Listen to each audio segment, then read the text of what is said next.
Hello, Dr. Colburn. It is Tim Morris. I'm sorry I'm doing it this way. I didn't download the Coach's Eye app. I know it's going to be a lot of points taken off, maybe none at all, but I wanted to give you something because I wanted you to know that I have a very good understanding of the tactical games approach.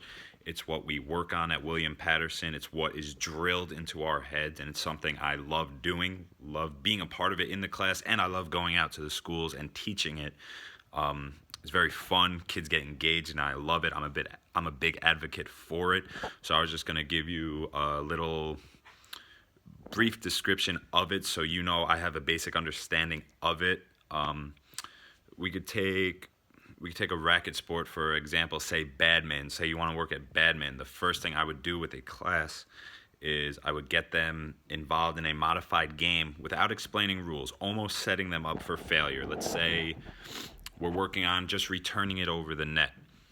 I would have a 2-on-1 going on over a net, not a full court, just a smaller area maybe, and it would be two people hitting it and one person's trying to get it back. So it's going to be very easy for the two people to return it, and the one person is going to struggle.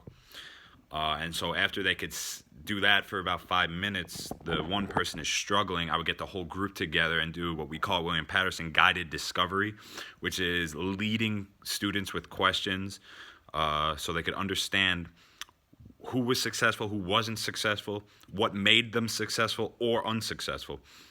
So the students will see that they struggled returning it with one guy because they had the whole space to cover when the other group had two. And what we'll talk about is always returning to the base position, which is in the middle of the court, of the badminton court. So wherever it's left, right, forward, or back, it's a shorter distance. Instead of running to the side, returning it and watching your return, and now it's hit to the other side, you have to get cross court, and your chance for success is very slim if you have to go all the way cross court. So after you return it and hit it, you return to the base position, and we will make them understand that, have them even recite it so they know that it's in their head that that's important. And then I'll model every time you hit, no matter where you hit, immediately return to the base position. And then we'll work on a drill or a lesson, whatever you want to call it, of as soon as you hit it, you return to the base position. And you won't be playing.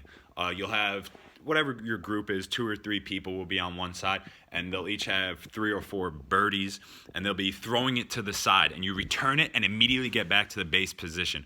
And the split second you return to the base position, someone else will throw it somewhere different, short, long, left, right, and it will just emphasize you getting back to the base position.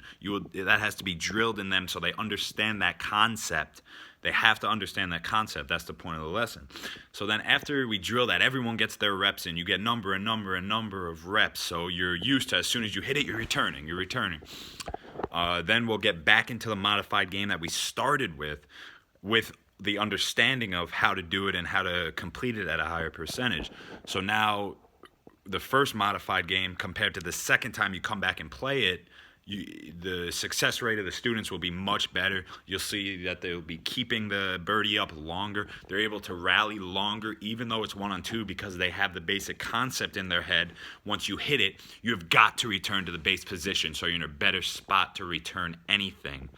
And then after that modified game, you could bring them in for a closure, and depending on the teacher, you could do any type of closure you want that checks for understanding, whether it's exit slips, whether it's an actual quiz or test, whether it's just talking, Q&A. Can someone tell me this cue? Can someone tell me that cue?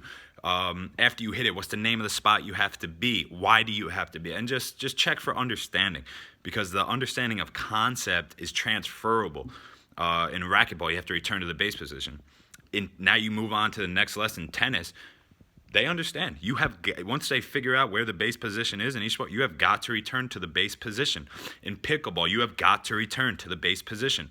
And they take that with them. You don't have to reteach it now, because the tactical games approach, you were able to let them know. They were able to understand the concept and take it with them moving forward into other sports.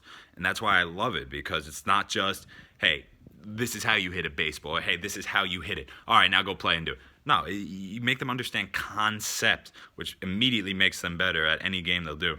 So I know this isn't exactly what you asked for, and I'm not using the coaches. I understand that, but I just wanted you to know that I love the tactical games approach.